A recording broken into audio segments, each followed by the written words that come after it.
तो इसका अभी ये वो बहुत हाई डेटा बहुत चाहिए, इतना पूछना नहीं, बस ऐसे रख देना है, एंगल ऐसे सेट करो, इसे ऐसे रख दो, कैमरा में सब ठीक है, और हाथ में पकड़े रहो और हाथ थोड़ा और आगे करो। बाकी आपको तो बोर्ड की तरफ ही देखना है। देखिए भाई, तो इंटीग्रेशन के 3 इंटरप्रिटेशन हैं, ठीक है। There are 3 interpretations of integration. What are the 3 interpretations? First and foremost, it is the area under a graph. Calculating the area under a graph, to calculate the area under a function,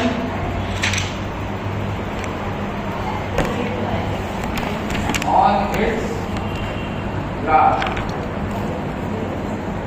तो आपको integrate करना है। ये sum of products of a function with change in another variable b। और तीसरा ये reverse of differentiation.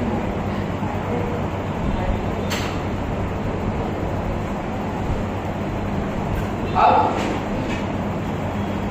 इसको साबित करने के लिए और पूरा ये समझने के लिए कि इंटीग्रेशन क्या हो रहा है, what we'll do is,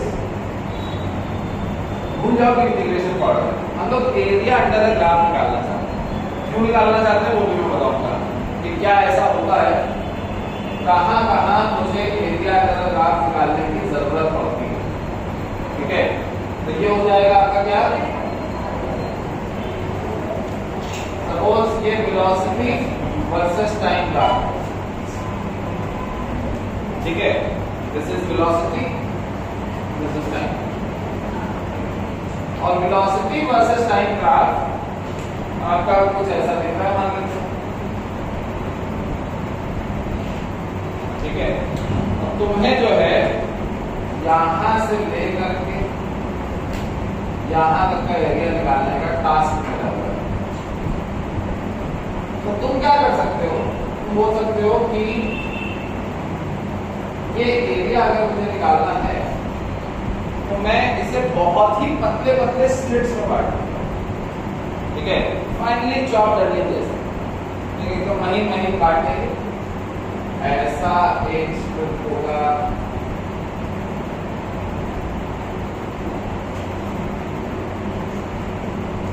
समझ रहे? ये पतला सा एक स्ट्रिप है, बहुत ही पतला सा। फिर नेक्स्ट एक ये स्ट्रिप यहाँ पे है, फिर नेक्स्ट स्ट्रिप आगे है, ऐसे करके स्ट्रिप। एक स्ट्रिप का एरिया जो होगा वो क्या होगा, वो होगा इसका हाइट इनटू इसका विड्थ। इसका हाइट वही है जो यहाँ पे इसका वैल्यू आता है, मतलब कि हाइट इसका बेसिकली इस पॉइंट पे वेलोसिटी है ना, क्योंकि वेलोसिटी वर्सेस टाइम ग्राफ है। वेलोसिटी वर्सेस टाइम ग्राफ में अगर यहाँ पे 6 सेकंड पे वेलोसिटी 20 मीटर पर सेकंड है तो दिस इज व्हाट रिप्रेजेंट्स 20 ना, ये लेंथ, वही लेंथ तो ये है, यही तो है। तो जो भी इसकी वेलोसिटी है वो इसकी हाइट है, और जो भी इसकी विड्थ उसे बोलेंगे dt,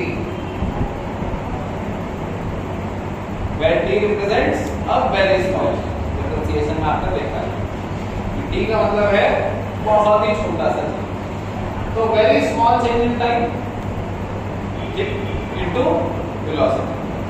तो dA जो है आपका वो क्या हो जाएगा, v डॉट dt, ये वेरी स्मॉल एरिया, इसके एरिया को बोलेंगे हम लोग dA। This will be velocity into very small duration of time. लेकिन वेलोसिटी क्या था, वेलोसिटी तो dx by dt था, rate at which position is changing, और उसको तुमने मल्टीप्लाई कर दिया किसी टाइम से, तो क्या आ जाएगा, ये तो आ जाएगा। तो ये एरिया dx की है। ठीक, अब अगर इंटीग्रेशन देखा जाए तो न्यूटन ने ये रियलाइज कर लिया था, न्यूटन की देन है, हालांकि दैट इज आर्ग्यू मतलब डिबेटेबल, किसकी देन है, किसने पहले जानकर रूलों को ले जाकर, ठीक है, मैं that is Newton and the other is Leibniz, ठीक है। तो न्यूटन का ये सिंबोलॉजी दिया हुआ है कि इधर ये जो आता है इनको सबको अगर ऐड कर दें तो ये एक s को खींच दिया, जो इंटीग्रेशन का सिंबल होता है ये बेसिकली खींचा हुआ s है टू रिप्रेजेंट सम, ठीक है। तो summation of all these dA will be what, summation of dx, ठीक है। और ये जो समेशन ऑफ dx होगा, अगर अलग अलग dx तुम जोड़ोगे, dx1 plus dx2 plus dx3 ऐसे करके जोड़ोगे, तो छोटा सा चेंज इन x फिर और छोटा सा चेंज इन x, ये सब अगर तुमने जोड़ दिया तो डेल्टा x नहीं आ जाएगा, मतलब कि ये डेल्टा x दे रहा है, ठीक है। और अगर इन सारे एरिया को जोड़ोगे तो ये एरिया नहीं आ जाएगा, मतलब ये एरिया भी दे रहा है और SOP से तो स्टार्ट करा है। ये dx क्या है, बेसिकली dx जो है v डॉट dt, ठीक है। तो I should have begun with v1 dot dt plus v2 dot dt plus v3 dot dt, ऐसे करके अलग अलग वेलोसिटीज के प्रोडक्ट विद टाइम r मैंने जोड़ा। कहां से स्टार्ट किया मैंने, SOP से। ये कहलाता है सम ऑफ प्रोडक्ट्स। तो ये प्रोडक्ट्स है v1 into v2, v2 into v2, v3 into v2, ठीक। इनका सम लिया, ठीक, सम लिया तो क्या आया dx1 dx2 dx3, ठीक है। और वो at the same time area भी। और अब तीसरा वाला पार्ट, अब अगर आप देखें तो वेलोसिटी से तुम डेल्टा x का डिफरेंशिएशन क्या कर रहा था, x से वेलोसिटी दे रहा था।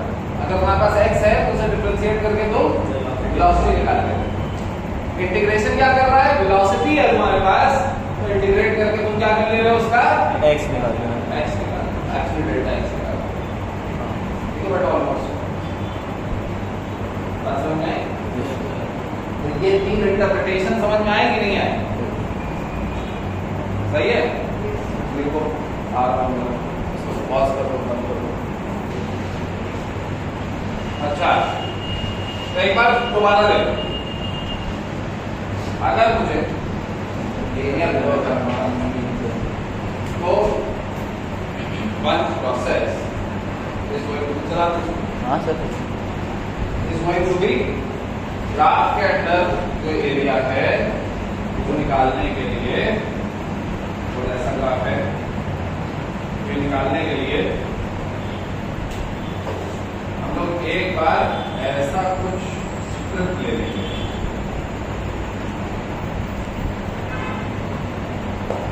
अगर y वर्सेस x ग्राफ है तो इसकी जो हाइट होगी वो y की वैल्यू होगी एट दैट इंस्टेंट, और जो इसकी विड्थ होगी वो dx, ठीक है। तुरंत पकड़ना थोड़ा मुश्किल है, बार बार देखोगे तो फिर आएगा, यस, ठीक है।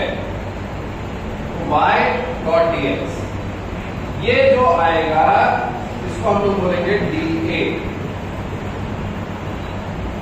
This is dA is equal to y dot dx, ठीक है। और ऐसे अगर मैं dA ऐड कर दूं फ्रॉम A टू B, ठीक है, उसी को बोलते हैं integration. dA from A to B, इनको बोलते हैं लिमिट्स ऑफ इंटीग्रेशन, कि कहां से कहां तक आप ऐड कर रहे हैं, ठीक है। y dot dx from A to B, तो इन सबको अगर ऐड करते हैं तो ये एरिया आ जाएगा। तो निकाले कैसे एक्चुअली, तो हमने ये पाया कि ये y डॉट dx करने के डिफरेंशिएशन के प्रोसेस का उल्टा होगा, वो हमने यहां प्रूव कर दिया, है ना। जैसे आप ये देख सकते हैं कि dA, तुम्हें अगर एरिया चाहिए तो तुम ये बोल सकते हो y is equal to dA by dx, है ना? मतलब कि एरिया वाला जो भी फंक्शन होगा, कोई फंक्शन होगा ना, वो फंक्शन को डिफरेंशिएट करने पे y आता है। एरिया फंक्शन को डिफरेंशिएट करने पर y आता है। तो y को क्या करें, reverse of, to reverse the effects of differentiation. आप बैठे तो यहाँ पे, पहुंचना हमें एरिया पे, तो हमें रिवर्स करना है प्रोसेस ऑफ, ठीक है? तो जैसे अगर बेसिकली इंटीग्रेशन ऑफ 7x की पावर 6 अगर ऐसे है तो आपको अब ये सोचना है क्या होगा एरिया फंक्शन कि उसे डिफरेंशिएट करने पे ये मिला, वो यहां पे मिलेगा। किस चीज को डिफरेंशिएट करने पे 7x की पावर 6 मिलेगा? x की पावर 7। x की पावर 7, यस सर, डिफरेंशिएशन का फार्मूला याद है कि नहीं? Yes sir, d by dx of x की power m is n x की पावर n plus 1 सही है? यस सर, तो ये क्या रहा होगा x की पावर 7। लेकिन प्लस 3 भी तो हो सकता है, तभी तो यही आता है। प्लस 4 भी हो सकता है, तभी यही आता है। यस, प्लस क्योंकि कांस्टेंट का डिफरेंशिएशन क्या हो जाता है? 0। तो यहाँ पे प्लस 3 प्लस 4 कुछ भी हो सकता है, तो एक प्लस ही लगा देंगे, ये हमें पता नहीं। ठीक, अच्छा अगर मैं बोलूं 14x की पावर 6, ये क्या होगा? किस चीज को डिफरेंशिएट करने पे 14x की पावर 7, 2x की पावर 7, कांस्टेंट तो मल्टीप्लाई हो सकता है ना, तो ये क्या हो जाएगा? 2x की पावर 7 प्लस इसको डिफरेंशिएट करने पे क्या है? हाँ ठीक। हाँ, डिफरेंशिएशन अभी थोड़ा बाद है, इसमें आता है ये अभी नहीं आता, बस ऐसे ही गाली चला दी है ना, करके नहीं दिखाएगा। वही अभी आएगा, मतलब आज तो नहीं आएगा, अगली क्लास में नहीं आएगा, उसके बाद अगली क्लास में, ठीक है? मतलब कि कांस्टेंट से मल्टीप्लाई अगर करते हैं इधर तो इधर भी हो जाता है। यस, क्या चीज ऐसी होगी कि वो डिफरेंशिएट हो गया इसी पावर 6 से? 1x की power 1/7 x to the power 7। Yes, very good. यार कोई इतना रिवर्स में नहीं सोच पा रहा। सोचो, अब इसे डिफरेंशिएट करने को बोलूंगा तो कर लो। x की पावर 7 का डिफरेंशिएशन क्या होगा? 7x rays to the power 6 और 7/7 का कैंसिल आउट हो जाएगा, क्या बचेगा? x to the power 6। x की पावर 6। सही है? यस सर, क्या चीज डिफरेंशिएट करने पे x की पावर 9 आ जाएगा? This is your question. x की पावर 9, x की पावर 10 upon 10/10। ज्यादा सोच कर क्या हो जाएगा भाई? x की पावर 9 आया है तो इधर जरूर x की पावर 10 रहा होगा, क्योंकि डिफरेंशिएट करने पे एक पावर कम हो जा रही है और उसके साथ एक 10 भी चिपकेगा साथ में, हाँ, वो नहीं दिख रहा है तो डिवाइड बाय 10 भी करो, plus this will become x raise to the power 10 by 10 plus. तो अभी कुछ ऑर्डर दिख रहा है। अगर मैं पूछूं आपसे कि x की पावर n का इंटीग्रेशन क्या होगा तो आप क्या बोलेंगे? x की power n upon n plus 3। x की पावर 9 में x क्या की पावर होगा? n plus 1 upon n plus 1। x raise to the power n plus 1 upon n plus 1 plus 3। वैसे इंटीग्रेशन जब पढ़ाया होगा टीचर ने तो पहला फॉर्मूला ही लिखा होगा, पढ़ा पढ़ाया ही नहीं? कहाँ तक पहुँचे? वेक्टर्स अभी तो मोशन वन डायमेंशन हो गया, नहीं, नहीं sir, differentiation sir, sir dimension चल रहा है डायमेंशन चल रहा है स्कूल में सर। हाँ, सर हमारे डायमेंशन से क्लास में खत्म। ये क्लास में एक हफ्ते बहुत पीछे रह जाएंगे। एक हफ्ते और चले। हमारे तो ठीक वेक्टर है, ये कहानी है अभी तक किया।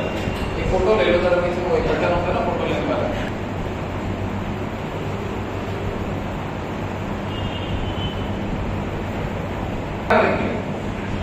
अगर मैं आपसे बोलूं 3x², अभिजीत ये किस चीज के डिफरेंशिएशन आया होगा? ये बात तो आपने पढ़ ली कि रिवर्स करना है डिफरेंशिएशन।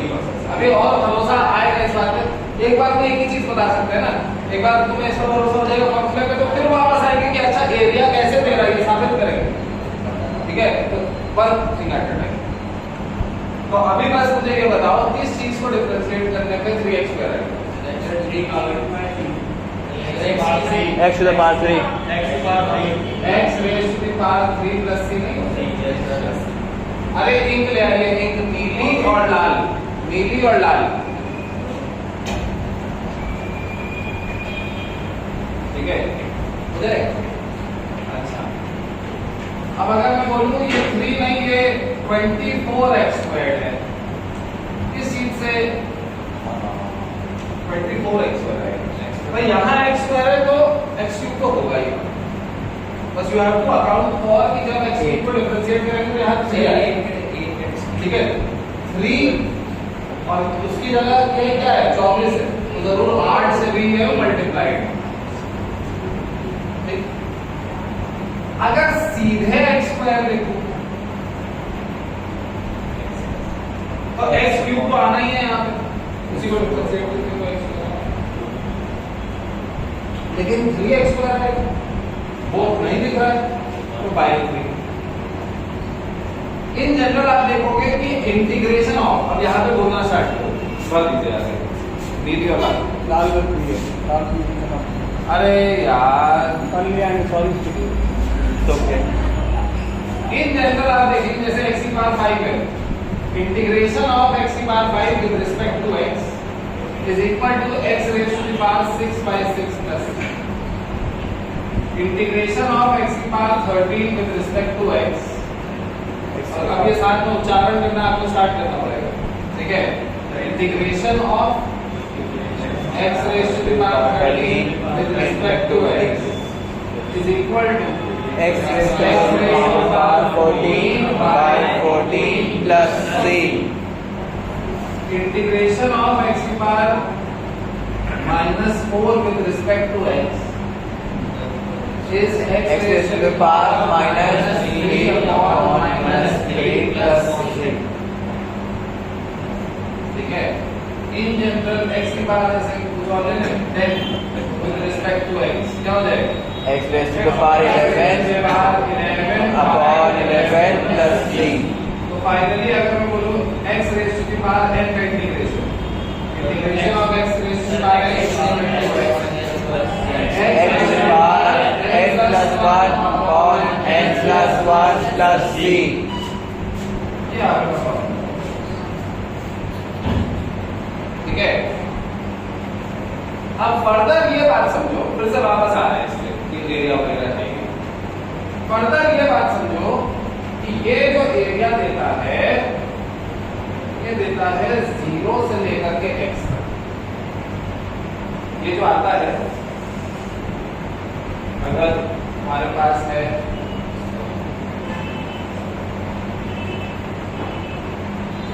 ये है y is equal to fx। ठीक है, दिख रहा है y yes। तो integration of fx with respect to x suppose gx plus c आ रहा है, कोई दूसरा फंक्शन आ रहा है ना, इंटीग्रेट होकर कुछ और आ जाता है। ये जो फंक्शन है ये याद रखना, this is area below graph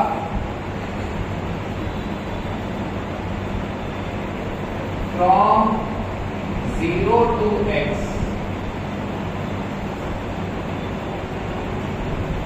ठीक है, तुम्हें चाहिए नॉट फ्रॉम 0 to x, तुम्हें चाहिए फ्रॉम a to b, तो क्या करो? तुम्हें चाहिए फ्रॉम a to b तो क्या करोगे? तो बता सकते हैं लिमिट लगेगा है, लिमिट लगेगा, उसे लिमिट लगाना बोलते हैं, पर एक्चुअली क्या करते हो? Applying limits.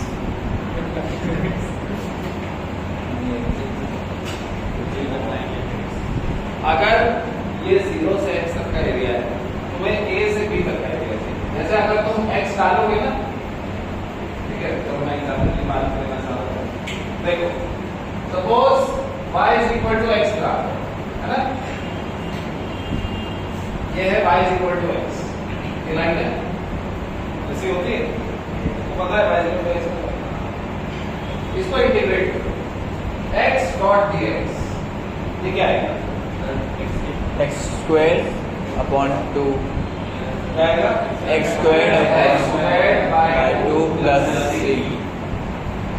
अब सोचो कि अगर तुम 0 से लेकर के 3 तक का एरिया निकालना चाहते हो तो जब x 3 है तो y भी 3 ही होगा, ये एरिया क्या आएगा 0 से 3 तक की विड्थ अपॉन आप इनटू जैसे तो हाइट ट्रायंगल का एरिया आता ही है, हाँ। तो क्या हो जाएगा ऑफ बेस इनटू हाइट, ये हो जाएगा half into 3 into that is 3 square by 2 x में 3 डाल दो क्या आ रहा है 3 स्क्वायर बाय 2। सपोज 5 तक का एरिया तुम्हें निकालना है, 5 तक का एरिया कैसे निकालोगे, ये 5 है तो ये भी 5 होगा, ये एरिया कैसे आएगा sir half into 5 into 5 half into 5 into 5 क्या फिर इसमें फाइव करो, बेसिकली 0 से लेकर के x तक का एरिया, पर अब मुझे 0 से x नहीं, मुझे 3 से 5 चाहिए, तो सर मेरे को ये एरिया चाहिए, तो 0 से 3 तक का एरिया 3 से 5 तक का एरिया माइनस करना माइनस कर यस मैं क्या करूंगा, मैं बोलूंगा कि ऐसा है कि मैं 3 से 5 तक इसके लिमिट्स अप्लाई कर रहा हूं, तो अप्लाइंग लिमिट्स बोलना और क्या कर रहे हैं when you are applying limits वो समझने में अंतर है।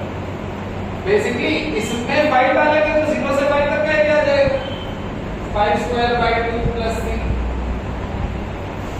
माइनस इसमें 3 डालेंगे तो 0 से 3 तक का एरिया आ जाएगा, प्लस c कट जाएगा, तो इस वजह से जब लिमिट्स लगाते हैं तो प्लस c नहीं लिखते, तो फिजिक्स में हमेशा डेफिनेट इंटीग्रेशन ही होगा अगर लिमिट्स लगा के नहीं करेंगे, तो फिजिक्स में कभी प्लस c नहीं, ठीक है मैथ्स में आएगा प्लस।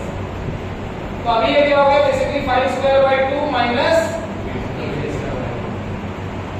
कितना है 25 माइनस 9 16 बटे 2 8, ये एरिया 8 आप ऐसे निकाल सकते हैं कि this area 8 is equal to half sum of parallel sides 3 plus 5 into perpendicular distance between the sides 2, ये 2 है ये 3 है ये 5, एरिया ऑफ ट्रापेजियम याद है, यस सर, तो क्या हो जाएगा 8 आ जाएगा, यस सर, भाई 8 भी है, बेसिकली वर्किंग समझ रहे हो इसकी, यस।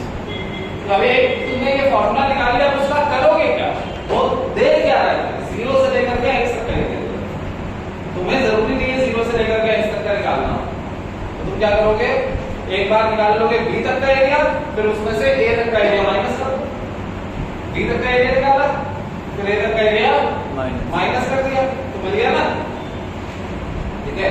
उसी का जनरलाइज्ड फॉर्म उधर लिख रहा हूं, जनरलाइज्ड फॉर्म क्या है, integration of fx with respect to x from x equal to a to x equal to b is equal to gx, और अब इंटीग्रेट कर दिया है तो स्क्वायर ब्रैकेट लगा देंगे, यहाँ पर बोलेंगे यहाँ पे a to b के लिमिट से आ रहा है, फिर x की जगह एक बार यहाँ पे b डाल देंगे gb, फिर x की जगह यहाँ पे a डाल देंगे ga, gb minus ga root दिया, ठीक है, a से b तक का ये वेरी इंपॉर्टेंट डिस्कशन, ठीक है, क्यों कर रहे हैं यहाँ पर लिमिट माइनस वाले, बेसिकली b तक का एरिया निकाला उसमें से a तक का माइनस कर दिया, तो कहां से कहां तक का मिला a से c तक का मिला, क्लियर है, यस सर। तो वही चीज यहाँ पे करिए। अब आगे ये ट्रायंगल बन रहा है तो इसका एरिया तुम निकाल के वेरीफाई कर सकते हो, तो यहाँ पे दोनों ट्रायंगल बन रहे हैं, जैसे y equal to x square है, y equal to x square का ग्राफ है, अब अगर तुम्हें जैसे 1 से लेकर के या 0 से 1 ही निकालना है, 0 से 1 तक का एरिया निकालना है, below y is equal to x है, ये निकालना, तो तुम क्या करोगे, तुम बोलोगे x square dot dx from 0 to 1, ये क्या हो जाएगा x क्यूब बाय 3 हो जाएगा फ्रॉम 0 टू 1 हो जाएगा 1 cube by 3 minus 0 cube by 3। अब उसे आदत बना लो, हालांकि मैंने तुमको बता रखा है ये एरिया में ग्राफ 0 to x है, और आदत बना लो कि एक बार अपर लिमिट माइनस एक बार लोअर, ठीक है, क्योंकि प्लस सी भी है उसमें, यहाँ पे प्लस सी नहीं लिखते तो लोअर लिमिट भी डाल के देखो, तो क्या आ जाएगा, आंसर आ जाएगा 1/3। अब इसके हाफ से कम होना था, अगर ये स्ट्रेट लाइन होता तो एरिया हाफ आता है, हाफ से कम होना तो 1/3 में, ठीक है, बात समझ में आई?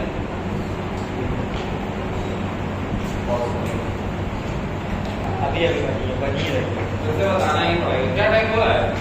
4 मिनट बाकी है, 4 मिनट 4 मिनट में लेके से खत्म हो जाएगा। क्यों नहीं आए तुम टाइम से?